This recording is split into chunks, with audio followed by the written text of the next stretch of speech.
Well, welcome to the Effective Changemakers show, where we're empowering you with knowledge, know-how and trainings on becoming effective with your missions for change, using what I call strategy with spirit and the undefeatable laws of nature. And we're talking about a holistic and integrated spiritual approach to creating a better world. I'm Nicola Grace, the mission mentor, 3 times best-selling author and co-host of today's show, along with transformation leader Edward Mannix. Hi there, Edward. Hi, Nicola. It's wonderful to be here with you today. I know we want to start out just sharing with our audience a little bit about ourselves so they know who we are and where we're coming from. So a little bit about me. My name's Edward Mannix, and the way I've come to this work, I, at an early age, decided to go into the private sector in order to figure out ways to do good in the world through business, to create profitable enterprises that either solved an environmental problem or address a social issue in some way. And so I worked in the private sector. I worked in management consulting. I worked in venture capital. Somewhere in there I went back to school. I got an MBA at Columbia where I studied sustainability and social entrepreneurship, and then really focused in on that path of social entrepreneurship for a number of years, working on a finance-related project related to environment and social issues. And meanwhile, while I was pursuing that track in my career and my public life, I had a parallel track going on. I was doing things like going to Bali on spiritual and healing journeys, and going to Burma to meditate in a monastery for 17 or 18 hours a day, working with energy healers and holistic practitioners and various spiritual teachers. So I had these 2 parallel tracks running, and then about 5 years ago, the tracks merged, and I decided to make this spiritual work really my new career path. So since that time, I've written a couple books, and I've been working with private clients for the last 4 or 5 years ago, facilitating various transformational processes. So I'm really happy to be here today. Social entrepreneurs, change makers, change agents, people wanting to do good things in the world. You all listening who fit in that category, you have an important mission. We're going to be talking a lot about mission today as well. And it's great to be, supporting you in various levels to achieve better outcomes in the world. Well, that's really great. Thanks for all of that. And yeah, thank you for all of you change makers that are listening and even want to be change makers.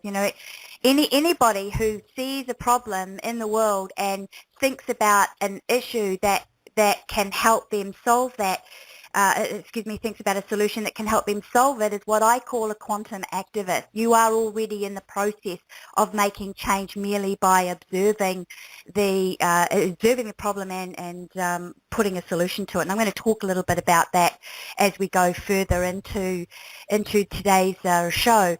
For those of you who are new to me, as I said before, I'm a 3-time best-selling author and I'm an award-winning public speaker. I've been speaking and educating for 20 years, mainly in the transformation and personal development arena, and I'm also a mission strategy mentor.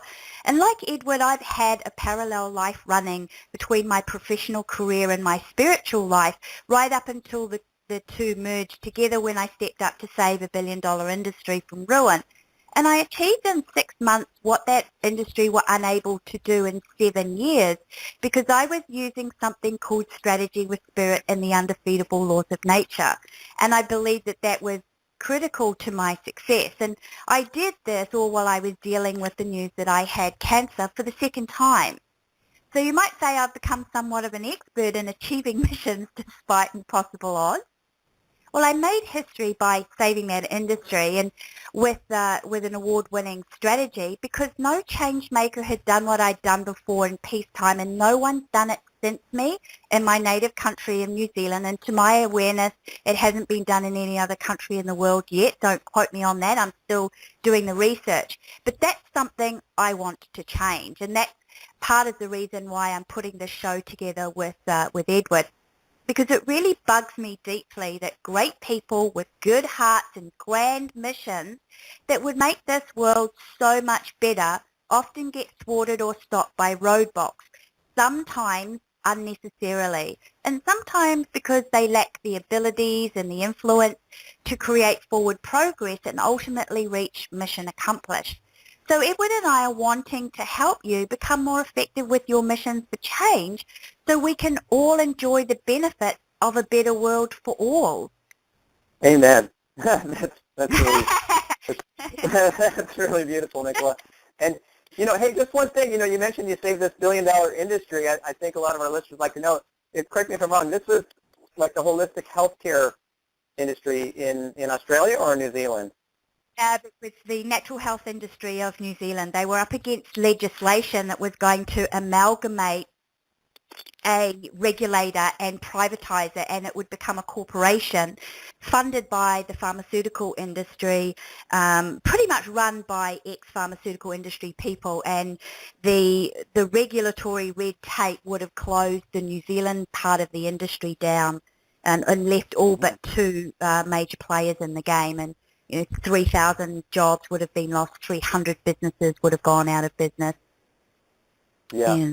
I think it's really important just to add a little bit more of that detail, right? Because it's not just you were saving any industry, right? I mean, holistic healthcare, I think a lot of people would identify as a positive force in the world, and it sounds like you saved it from the jaws of the, not to be too stereotypical, but the jaws of the pharmaceutical industry in that country, which is really quite amazing. In the world today, there's so many battles being fought, right, between things that are life-giving and things that might be life-destroying, for example. And yes. And some of these battles we win and some we don't. And I think one of our goals here, one of the missions that you and I share, is really to help those people that are fighting those battles to win them more often. So to the extent that you played a strategic role in such a big victory, I think it's huge. It speaks volumes to your experience, and really, I look forward to learning from you as your co-host, just like our audience will be as well. Sure. I will be sharing a lot of that story as we progress through our shows. Edward and I are going to be doing a Changemaker show for you once a month, and towards the end of this particular show, once we've given out the information, we'll open it up for question and answers, because we really do want it. What was it that you said in an email? You want an army of well-prepared change makers making great change in the world, or something like that, wasn't it? Yeah, sounds familiar. So, well, very good. So maybe, Nicola, do you want to just jump right into kind of the three keys, get us started there? Yeah, sure, absolutely. So we're talking about the three most important keys to being an effective change maker, so you can achieve your missions even against seemingly impossible odds. And the first key is the necessity to do the inner work, because often, and I see this a lot, especially when I'm seeing change makers in the media or having to present their missions or ideas to get support, they're their own worst enemy, because lurking behind the scenes in the subconscious mind are these limiters, and they tend to get bogged down with a lack of confidence, or there's self-defeating talk going on, or there's an ego that's there that's getting in the way because of limiting beliefs. And so they're not 100% effective in influencing and affecting change, or affecting somebody and enrolling somebody to support you with your mission. And I think that one of the reasons why I was so successful in my history-making feat was that I stayed so focused on my outcome while keeping up with the inner work, and I was consistent and relentless with it. I did not let myself get in the way. If any self-defeating behavior came up, I would go off to my clearing practitioner and I would clear it, or I'd work with my own clearing technique, so that I was always free, and I had this energy that could be 100% used for the mission and the achievement of whatever my mission milestones were. So by inner work, I'm meaning twofold. We need to clear away limiting beliefs that lurk deep within our subconscious mind, and clearing away self-defeating behaviors. That's the first step. I mean, clearing is a huge step. I think you'd agree with me, Edward, because this is going into the work that you do a lot. but the first step is clearing limiting beliefs, because when you learn how to deal with your own subconscious mind, which is where so many of those limiting beliefs are, and you learn to deal with, how you reconfigure your neural net, which is where the limiting beliefs get stored to create magnetism that then draw in your experience, you also are learning the very same steps it takes to make change at that level. And this is where you become a quantum activist or a quantum change maker, because you're going into your collective consciousness, which you are a part of, which everyone is a part of, and where you're able to do very similar work in terms of clearing limiting beliefs, clearing karma, clearing ideas and concepts that come up in humanity and come up in the consciousnesses we see in the world that are acting as the limiting paradigm that we're needing to shift. You can actually get right down into that collective consciousness and make shifts there. That's something that I did on a daily basis throughout my mission. And I think the karma is a really important part of the clearing work as well. And Edward, I know this is, as I said, this is going into your work. Would you like to talk a little bit about that? Sure, I'd love to. And actually, if you don't mind, though, I'd be curious just to ask you a little bit more, on the clearing work that you do, because I'll be talking about the method I use for clearing karma. But do you have specific, was it kind of your own tool or own process that just kind of came to you through intuition, or do you have tools that you recommend to people, like well-known tools, or you're working with a coach? How do you do that? Great question. I do teach it, yes. I teach it in my Mission Blueprint Legacy program, and that's the sort of like social entrepreneurship 101, and also some of my other programs. And that's basically how to access the subconscious mind and clear consciousness and transmute consciousness. And this technique was actually what helped me the very first time I had cancer. In my 20s, I was diagnosed with leukemia and given 6 months to live. And this was way back in the days where chemotherapy and radiotherapy were only improving 3 years, and so it wasn't really an option for me, and it wasn't an option for me anyway, because it didn't make sense to me to do that. So I took 100% consciousness and natural approach, and I had a spontaneous and miraculous quantum healing where I discovered the consciousness of how the cancer was formed in my body, and was given this technique of transmuting it, and then I followed that up with the physical regime of healing to completely clear it from my body. And when I had to visit cancer a second time, I realized I hadn't cleared it all, because what I hadn't cleared was my death wish of looking out into the world and going, gosh, this world is, and I know a lot of you listening can appreciate this, it's looking gloomy, and I can't find hope, and I don't want to live in this world where there is such inequity, such injustice, where people are living in dire poverty, where there's so much violence, and I just seem to be so powerless to be able to help it. And I'd been checking out. So I had to reconfigure and transform from that experience using that transformation technique again to find my will to live, and that was all about becoming part of the solution rather than getting bogged down. It was really, and that's when at the same time I was working with the natural health industry with my mission strategy. And I'd say that really saved my life, because I think a lot of people who face death find that stepping into their purpose and knowing what they've come here to do becomes part of their healing process. Wow, that's really phenomenal. That's really phenomenal.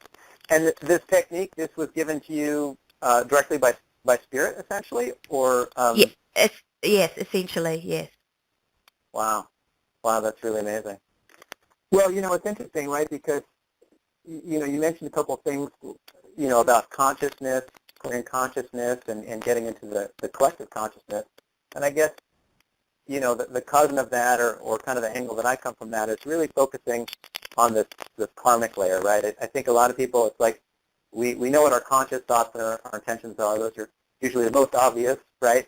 And then then there's some people that work with limiting beliefs or the subconscious. And then, of course, there's a lot of things going on down at that layer. Let's call it like the energy layer, right? There's many modalities out there, whether it's Reiki or EFT, or even there's one called quantum touch. I noticed you used the word quantum a couple times here. And then to me, underneath all that, kind of the most basic layer,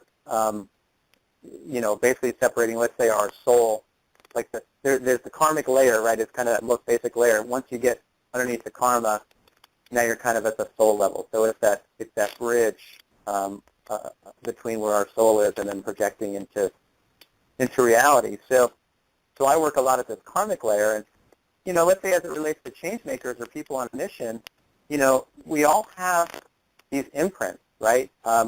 We could have a big philosophical debate where these karmic imprints come from, but they're there. We all have these imprints, and maybe someone has an imprint. Maybe someone's wanting to do something really big in the world, but they've got an imprint for getting squashed for speaking the truth, or they've got an imprint for losing a battle to wrongdoers, or an imprint really for engaging in battle in the first place, as opposed to maybe there's a more constructive engagement at some point in time. So if we have these imprints, we might be at a conscious level doing all the right things, and we might even be working on limiting belief systems and showing up as powerfully as we can. But unbeknownst to us, we're actually playing out this karmic pattern. Maybe it's this karmic pattern of losing a battle to the wrongdoers. So let's say in your example, right? Fortunately, you apparently did not have that imprint, or if you did, you knew how to clear it out because you didn't lose the battle that you were fighting on behalf of the natural health industry, right? You and the other players, either didn't have that imprint or were able to clear it out. But a lot of people might have that imprint, and anything that they're trying to do at a conscious level, they could use all the right strategies, they could have the right resources, they could have, the right allies, but for some reason it just doesn't work, right? So for me, when we're ever in those situations in life, whether it's a relationship or something we're trying to achieve a mission or an outcome, and if it feels like, I'm doing everything right, or I'm doing so many things right, but for some reason it doesn't work, I just think that things aren't breaking my way, to me that's where you have those, the karmic imprint, right? And so to me, that's why it's so important. I think there's not a huge amount of awareness about this kind of layer of reality and how to work at that layer, and in my experience, it's an extremely important layer, which is part of why I'm focusing energy, really bringing awareness to it, so people can work at that level and then really get, the outcomes that they're looking for. Absolutely. I think it's a really important part of the inner work. And you mentioned that, obviously I didn't have an imprint, and I did, but I cleared it. I worked with somebody like you constantly. I was, like in the heat of the mission, twice a week I was going to my clearing practitioner to go, it's like, I'm afraid I'm going to get shot. Help me remove this, because whatever it is that we have working on that imprint that you're talking about, it's going to draw to you the very experience. So tell me a little bit about how you discovered this karmic imprint idea. Well, actually, I learned, I guess two things. There's a technique that I learned to clear karmic imprints, which I now call the compassion key. And I learned this technique actually from a woman in England who created it a number of years ago. I couldn't even tell you exactly how many for sure, maybe about at least 15, maybe 20 years ago. I came across her about 10 years ago, and her name, and she's actually since left this work behind. She's focusing on planting like 1 billion trees or something like that. She's working on a huge environmental project, and a few years ago when I was writing my first book, which I guess was already 4 years ago, I asked for her blessing. Hey, I'd really like to write about this work that I've learned from you, so about this technique. And so I learned the technique from her and used it, in our sessions together.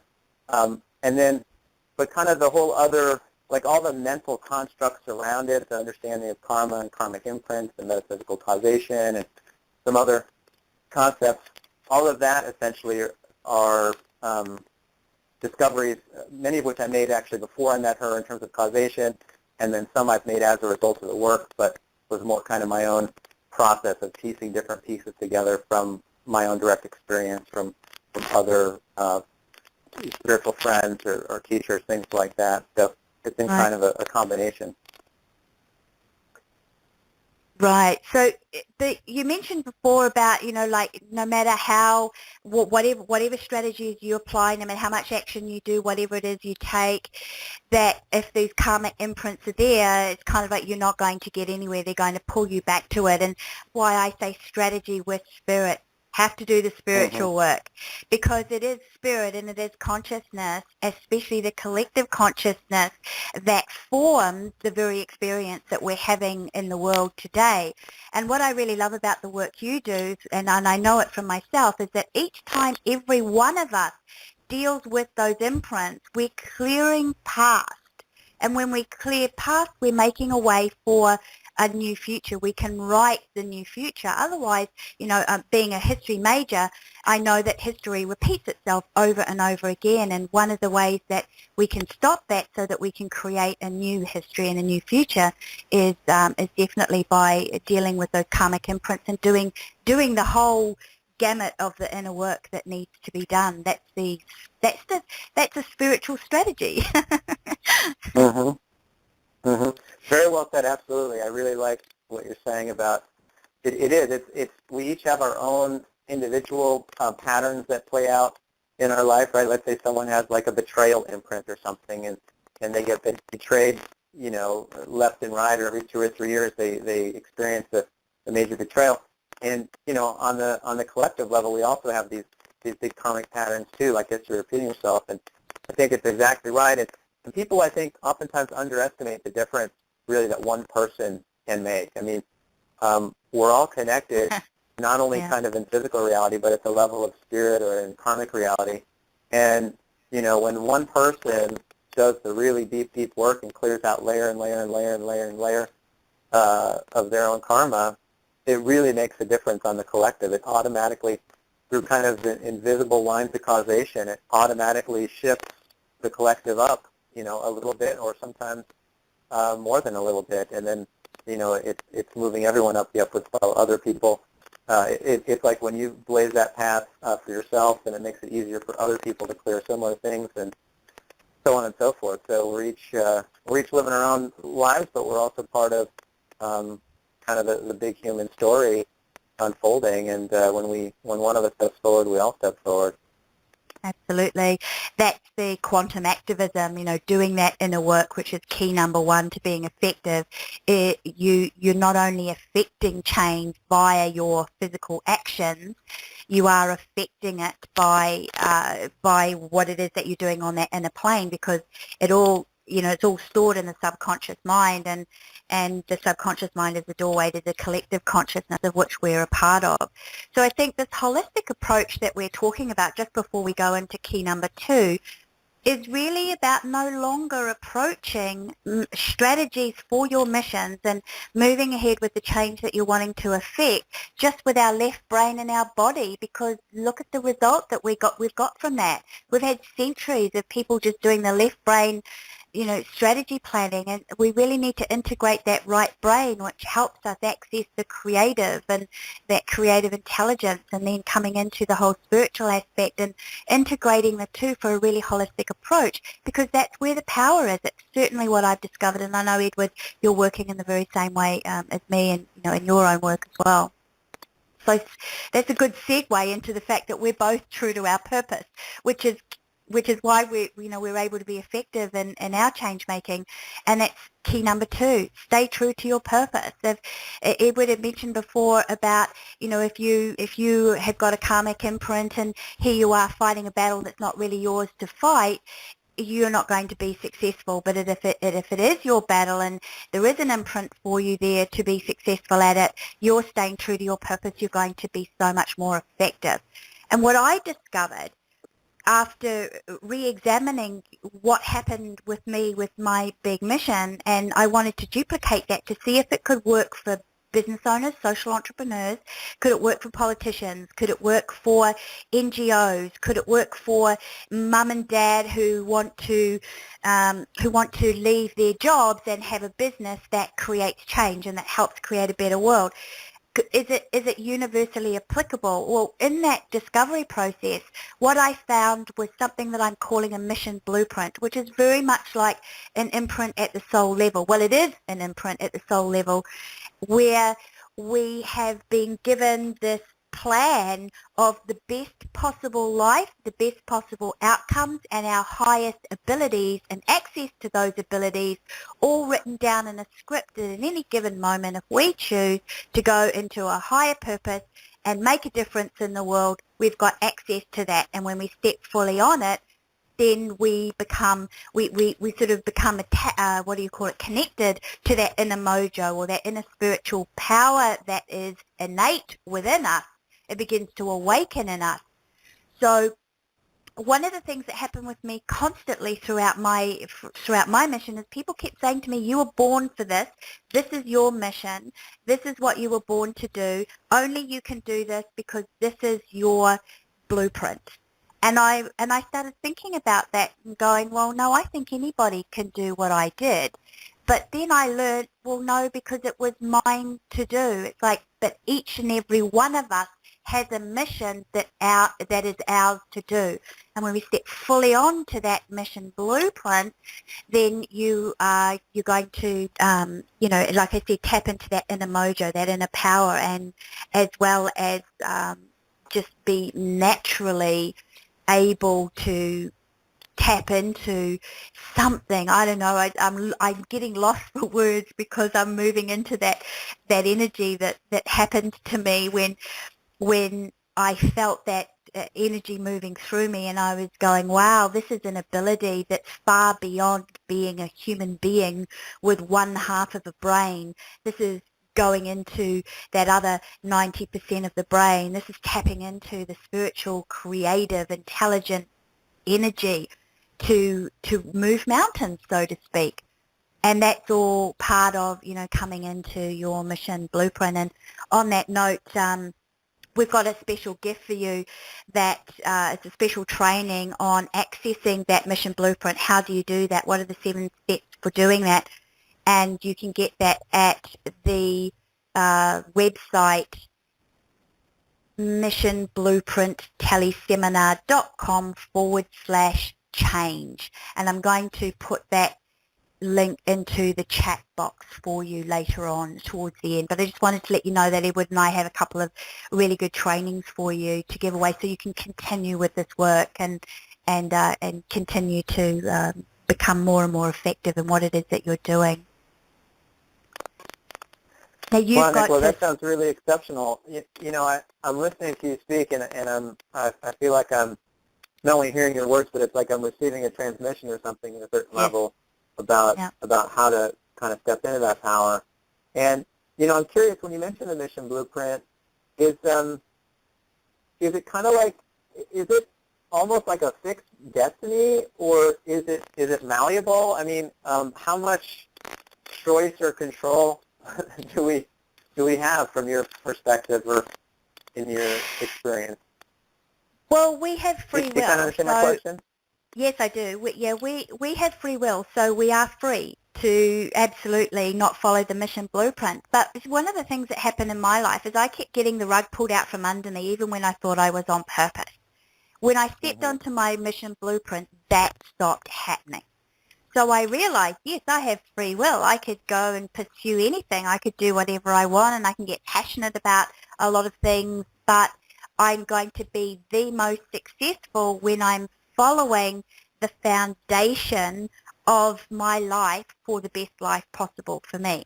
And one of the things I discovered, it was 2012, I decided to take on a lot more clients because I normally just speak and teach and to groups, and my one-on-one work was very limited just because I didn't have time. But I decided in 2012 to just expand that.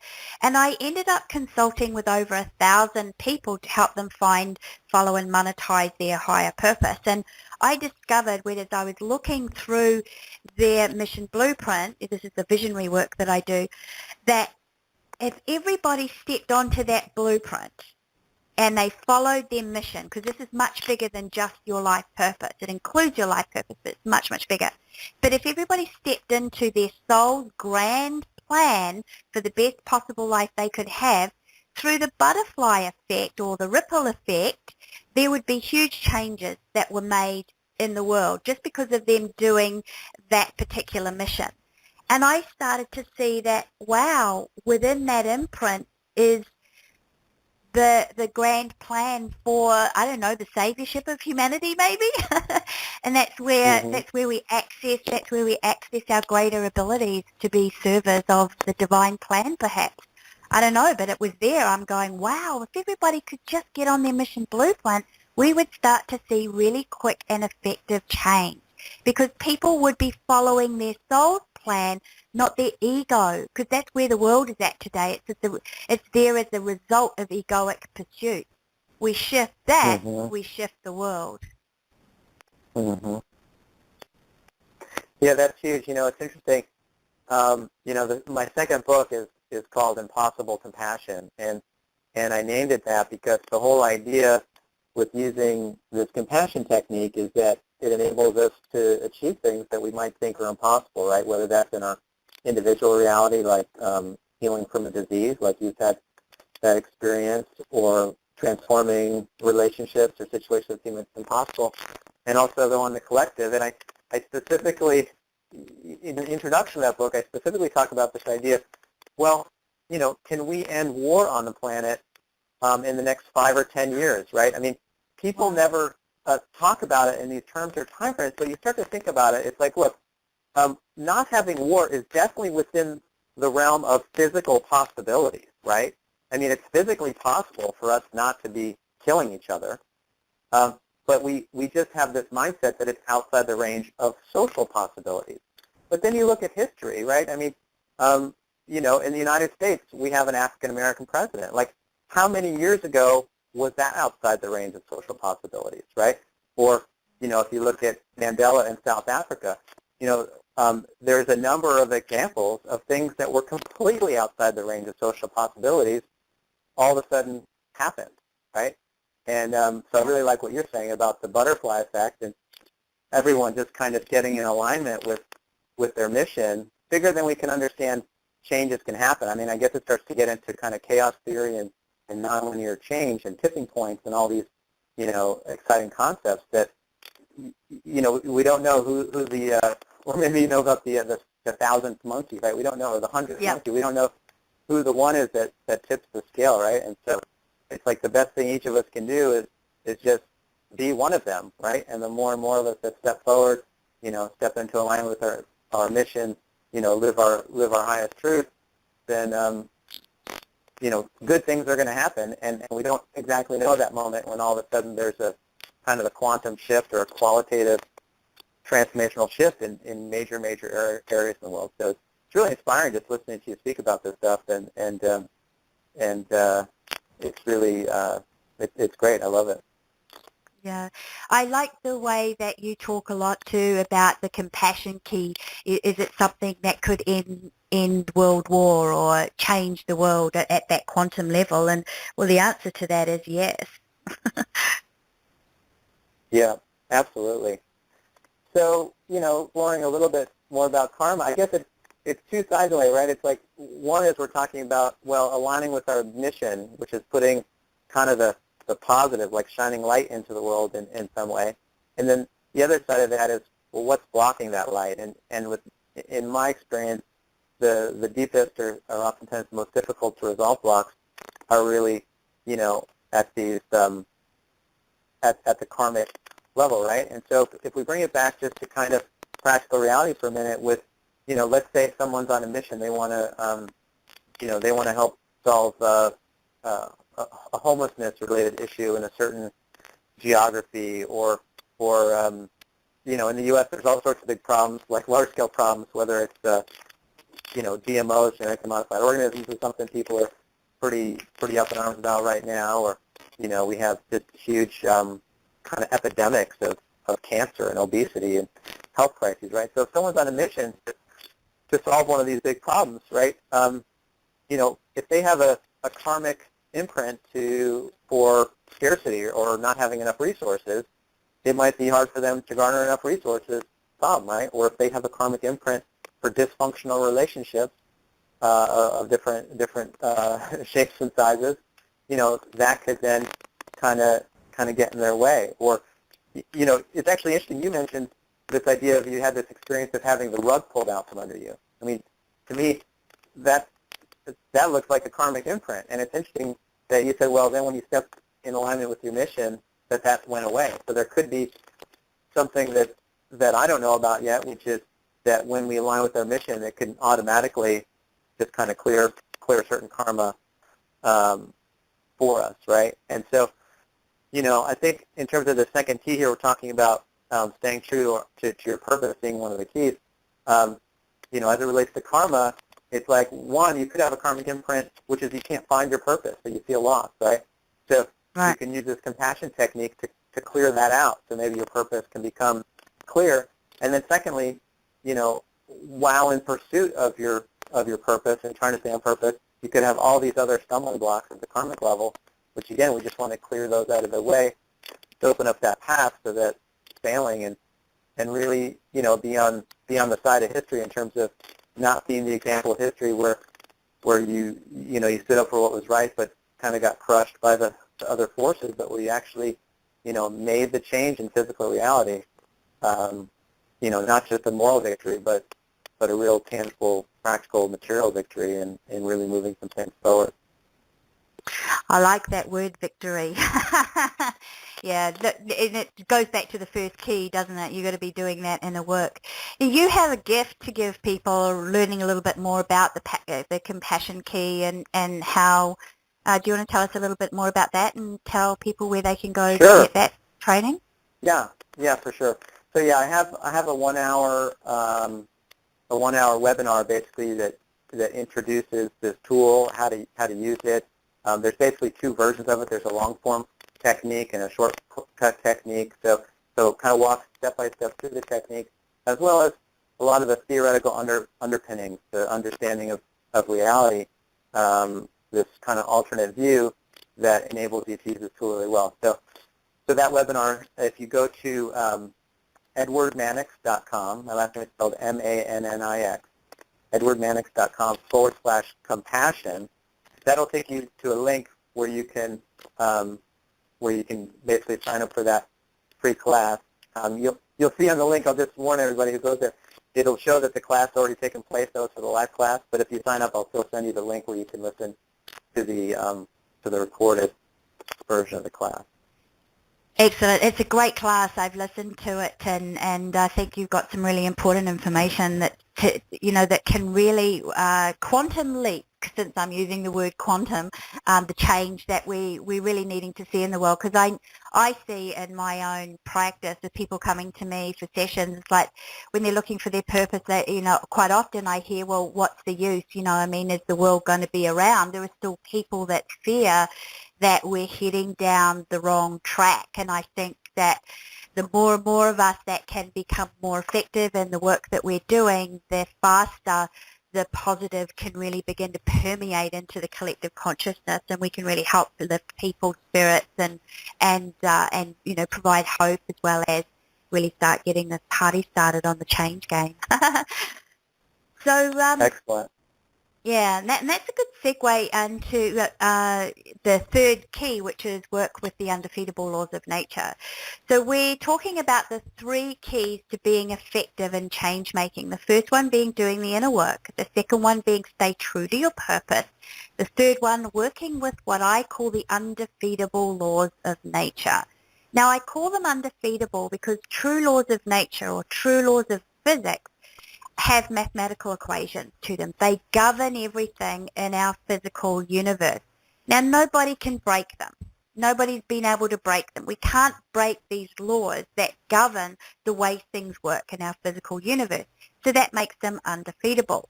And one of the things that I did with my mission strategy is I applied several laws of nature to my strategy to make them undefeatable. And that's a key. And there are lots of laws out there that are called laws of nature or laws, and they're actually not. They're just like popular names to describe some aspect or some phenomenon. So it's really important that we learn that these laws of nature are physical mathematical equations, or or they're universally applicable is what I'm trying to say. And I think that that's a great segue into you, Edward, talking about the law of attraction, creative visualization, which uses these physical laws, but they don't always work in the way that they're currently taught. Why is that? Yeah, absolutely. Yeah, absolutely. Well, good question, right? I mean, I think it's interesting. Just last week, I was giving a talk here in Tucson, Arizona, and I said, okay, show of hands, who here uses the law of attraction on a regular basis, and almost half people raise their hand. And it's like, okay, who has 100% success rate with the law of attraction? And I got a couple laughs, right? Like it's like nobody. It was zero. I'm like, okay, who has 80%? And one person raised their hand, which that's hugely high, right? 80% success rate on something is really good. And then basically everyone else was kind of in that 50 or 60% range. And what's interesting too, then when we're kind of brainstorming, okay, well, why? Why are you only succeeding 50 or 60% of the time? One person said, well, I don't believe enough, right? If anyone follows the law of attraction of the secret, right, there's the 3 steps. You ask, believe, and receive, right? Asking is being clear on what you want, draw the picture, every little detail, focus on what you want, not what you don't want, all these specific rules you follow, right?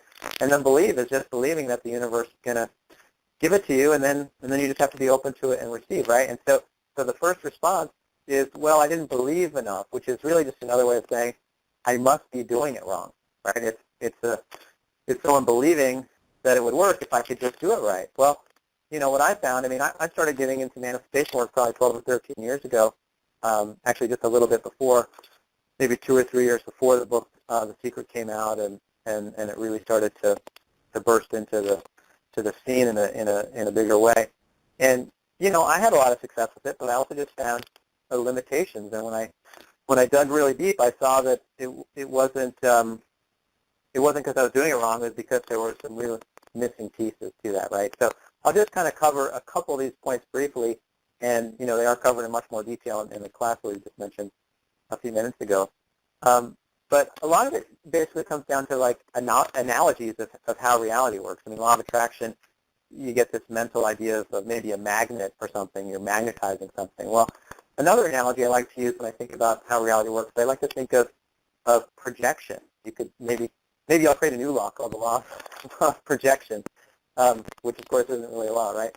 But the idea is that it's like our soul is projecting light, and it's like a movie projector, and that light passes through film that has images on it, and then the physical reality we live in is the movie. It's like we're all living in a movie, but in our normal awareness, we're not conscious of the movie projector shining the light or the images on the film, which are really animating the drama that we're in. So we're fully engrossed in the drama, and we're not aware of this other level of reality. And so the idea here is that those imprints on the film, those are our karmic imprints. And actually this film, the Hindus have a name for this film. The Hindus call this film the Linga Sharira.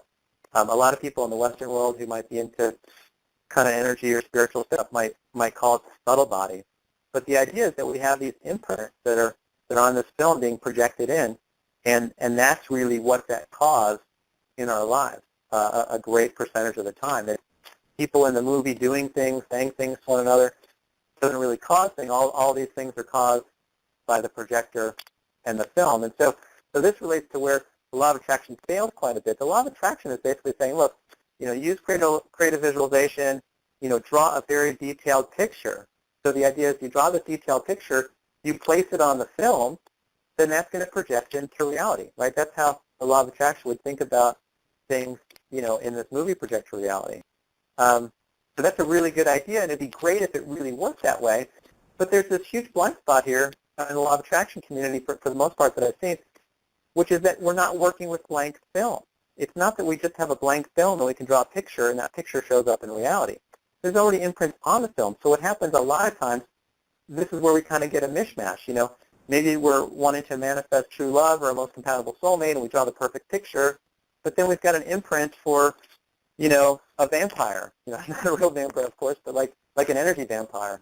And so maybe that person shows up in our life, but then maybe this other person shows up and screws it up, right? Or maybe we're trying to manifest a financial abundance, but we have an imprint for scarcity. So in real life, we get some kind of combination of what we're envisioning and also what's already imprinted. So, I think there's a number of aspects of law of attraction which I think can be problematic, but this is really one of the big ones, just this fundamental blind spot that we're not working with a blank sheet of paper. There's already these imprints there, and very often the images we draw over them, the power of our conscious intentions and thoughts, very often are much weaker than the power of these karmic imprints, which is why a lot of times it just really doesn't work. Absolutely, and I like the way that you put that image there of you've got the film and there are already imprints on there. And if you're projecting imprints over the top that are in conflict with what imprints are already on there without clearing them away, then you've got conflict, and it's just not going to happen for you. So it keeps going. You got to be doing that inner work, right? You've just got to be doing the inner work, and also the purpose work as well, because the law of purpose is one of the undefeatable laws of nature, and that is when you're truly on purpose and when you're truly on your mission, then you're guided to do whatever it is that you need to do in order to reach mission accomplished. And one of the things that I say quite a lot, and I just say it because the law of attraction it's such a popular term that people kind of know about it, and that is that if people use the law of attraction to attract hot babes and dudes or their soulmates to attract a larger income or a big car, flash house. Why not use that law and other laws to change the world? And what I really mean by that is the other laws. We've got to be working with those other laws, because the law of attraction is just one idea as part of a holistic, synergistic movement of all of the physical laws that govern our universe. You can't just take one in isolation and hope that it's going to work. And the law, for a law to be a law, it's got to be able to be universally applicable and work 100% of the time. So if it's not working 100% of the time, then the law itself is not a law. It's just an idea. And as I've said before, the idea of the law of attraction is like attracts unto itself. That's just one idea within one of the laws that I work with, which is the law of mass attraction, which mathematically is the formula for gravity. How do you draw to you that which you want? And it's so much more than just visualizing and thinking positive. It has to be about diminishing, or just really briefly, because I want to open up for questions in just a moment, it has to be about diminishing that imprint that's in opposition to what it is that you're doing, so that you've got a smaller mass, and then increasing the mass that you have to attract that which you want. Gosh, I hope that makes sense, because the law of gravity is really difficult to explain in a few seconds. But basically, gravity, it means you've got to have enough mass. You've got to have critical mass to attract what it is that you want. To have that critical mass, you have to reduce the mass that's in opposition to that what you want to create. Does that make sense? Well, I think that makes perfect sense. Right. It's like you have, it makes perfect sense. Mm-hmm. Yeah. So we're going to open up for questions in just a moment. But before we do, I just want to remind you of the guest we've got. We've got a training that Edward did, and it is really amazing. He's talking more about the compassion key. Edward, do you want to talk about that and how people can get that? Yeah, sure. So once again, you can find that on my website. It's at edwardmannix.com, MANNIX.com/compassion. And that'll take you to a page where you can enter your email address, and then I'll send you the recording of that. It's about an hour-long webinar on some of these topics we've been talking about here. Great, and I also have a video training on finding your mission blueprint and living on purpose and in prosperity, because I absolutely believe when we start making money by making a difference, we'll shift the monetary system and we'll shift the entire world. So you can get that training at missionblueprintteleSeminar.com/change. And I'm going to type those into the chat box here. And if anybody would like to call in and ask a question, or if you're in chat, if you'd like to type your question in now, you can do so. The guest caller number is 718-508-9844, and for international callers, that is an American number, so you might want to use the chat to call in, or Skype. That number again for guests to call in is 718-508-9844, and you'll actually see it there in front of you if you're logged into the Blog Talk session. So I'm just going to type these in. Edward, do you want to talk a little bit more about working with how you would work with, not the law of attraction, but the law that helps people bring into manifestation that what they want, just while I'm typing these links in here? Sure. Yeah, I'll add a few more comments, and then I've got a question for you too. So if we don't have too many questions coming in, I've got one or two. But I think it's interesting the way that Nicola's work and my work kind of dovetail in a certain way, because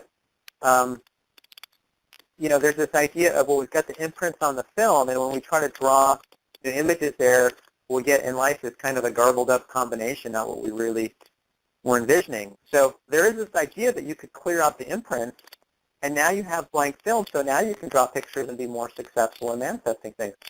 And that is true to some degree, but then there's this idea, though, if you just, instead of drawing a new picture, with the clear film there, now there's the opportunity just for your soul to shine through more clearly, right? It's not that the soul's just shining white light. I mean, to Nicola's language, there is this blueprint there, or, people talk about your soul's DNA, the genetic code of your soul, or this idea of a mission blueprint. So if we can clear out the imprints and the blocks, then less and less, we don't even really need to be drawing new pictures and trying to manifest this specific thing over here, this specific thing over there.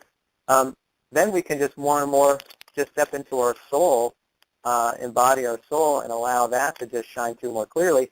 And then you're getting really into kind of a higher level of really just spontaneous manifestation. It's not this process. It's just an ongoing, real-time, your soul is just manifesting itself, which, this is a really beautiful thing, right? In spiritual speak, we could say that's enlightenment. Our soul's just shining its light, clearly in to this level. If we want to use psychological speak, we could say that's self-actualization, right? We've self-actualized. And, as it relates to changing the world and reaching our mission, it's a pretty order of magnitude different thing when someone is walking in their soul's purpose and really shining through at that level. It's just a whole different level of impact and a certain type of power that's not really available, let's say, when we're kind of the little me, when we're in our left brain and in our craving center and trying to manifest this or trying to manifest that. It's just qualitatively, potentially order of magnitude difference. And so, that's a lot of the I'm working on is melting away those imprints, removing the blocks so the soul can shine through. And it seems to me like a lot of what Nicola is working on is really stepping into the soul and amplifying, that energy, getting clear on what that blueprint is, and really amplifying that and bringing that to the front. So it seems in a way we're just kind of talking about two sides of the same coin, in really just bringing the soul forward into physical reality for not only our own benefit, but then for the benefit of others. Absolutely, that's strategy with spirit. And you're talking about soul power, I love that. When you mentioned about not needing to do 3 steps to manifest anything, or you just come into the pure essence of who and what we are, which is creators. We are creators, and we're tapping into that unified field, or I call it the unified, the creative intelligence. And because it's intelligent, it's creative, and it's universal. It's in every one of us. That's the idea of God living within us. And that means that tapped into that, we are creators rather than manifestors. Manifestation, I believe, is an egoic term, and it's an egoic process, which is why sometimes it works and sometimes it doesn't. If it's not for us to do, you're going to be pushing bricks uphill. You're going to come up with too many Mm-hmm. obstacles. But when it is Mm-hmm. yours to do, natural mojo, it's like this soul power that you step into. It's like there have been things that have happened, and you could say this is a miracle. How did that happen? And I've just gone, how on earth did I, quote unquote, manifest that when I didn't create or visualize it? I didn't even think about it. I'm not writing affirmations. It's not on my vision board. But this really amazing thing happened, like saving $1 billion industry from ruin. How did that happen when I never ever visualized it? Well, it happened Mm-hmm. because it's on my mission blueprint for it to happen. And just by stepping on to the true mission of what it is I've come here to do, I step into that instantaneous manifestation. Because, like blocks, there were so many hurdles that I had to overcome, but they started to become effortless as I stepped into working with these laws of nature, clearing away anything that was in my way to sabotage me, doing that inner work, and really stepping fully into this mission. And I see when my clients start to do that, really phenomenal things begin to happen for them as well. So really what we're talking about, Edward, don't you think, is ye are gods becoming, and we don't get access to that godly creative power when we're not fully aligned at the soul level, otherwise that we could create more havoc than what we've already created. Yeah, that's a really good point. There's definitely kind of schools of thought, different streams coming off the spiritual river, so to speak, where people focus on generating power, right? Generate more power so that they can be more powerful manifestors. And I always advise everybody I ever talk about this: purification before power. Wow. Power. Wow. When I'm going to type that into the chat box. Yeah, purification before power, right? Because it's exactly what you just said. If you've got some rough karmic patches, if you've got some imprints, generating more power is just turning up the light. So that's projecting in. It's not necessarily becoming more pure light. I mean it more in the literal way in this analogy. It just makes those imprints shine through stronger, or with a clearer outlines or bigger on the screen. So if you've got some negative karma, it's just going to come through that much more powerfully. Like you're saying, it's going to wreak havoc. You're not doing yourself any favors. You're actually, going to be reinforcing your own karma. You're going to be, causing harm to yourself and other people. So, anyone listening who does Edward? things where they... Yeah? Edward, I'm going to interrupt you because we've got 19 seconds left. So Oh, my screen shows it's almost 2 minutes. Sorry about that. Oh, really? Oh, isn't that interesting? I wonder why that is. Okay. Yeah, maybe there's a lag time. So, sure. Feel free to wrap up. We'll continue this conversation next time. 90 seconds left I've got. So we're going to be doing another show on the 11th in American time. You will see it there, and it's all about, what is it about? Can you remember off the cuff? Here it is, Launching 2014 Aligned with Your Core Mission, which is part of becoming an effective change maker is to get aligned to what your core mission is. And on that note, thanks, Edward. We've had a great time together. Yes. Thank you, Nicola. You're welcome. And we'll see each other again and have another chat in a few weeks' time. Okay. Thanks a lot, everyone, for tuning in. We'll talk to you again soon. Great. Thanks, everybody. Bye-bye. Bye. Bye.